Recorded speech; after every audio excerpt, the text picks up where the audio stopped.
The gravitational force is universal. It acts between any two masses, no matter how far apart they are. Always attractive, gravity pulls planets into orbit and keeps our feet on the ground. Its intensity grows with the product of the masses and weakens rapidly with distance. From falling apples to galaxies in motion, gravity is the architect of cosmic structure. Next, we encounter the electric force, which acts between charged particles. Opposite charges attract, while like charges repel. Like gravity, it decreases with the square of distance, but unlike gravity, it can either push or pull. This force is essential for chemistry, electricity, and all interactions between charged bodies. Now let us add motion.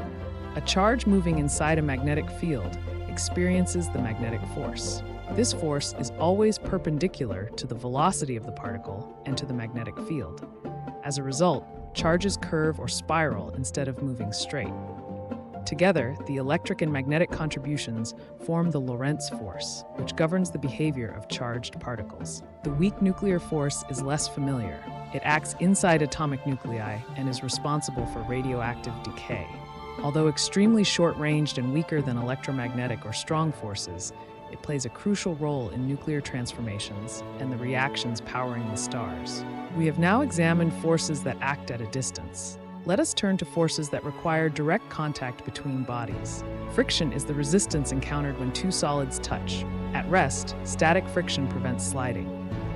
Once the applied force exceeds a threshold, the object moves, and kinetic friction takes over. Friction always opposes motion and is essential for walking, braking, and holding objects. In fluids, resistance is called viscous friction or drag. At low velocities, it is proportional to speed, leading to smooth laminar motion. At higher speeds, resistance grows dramatically and turbulence appears. This explains why airplanes consume more fuel at higher speeds. A body immersed in a fluid is subject to an upward force equal to the weight of the displaced fluid. This is Archimedes' principle. It explains why ships float, why balloons rise, and why we feel lighter when swimming. When a spring is stretched or compressed, it exerts a restoring force proportional to the deformation. This is Hooke's law. Strings, cables, and rods also exert forces. These are always directed along their length and pull equally on both ends.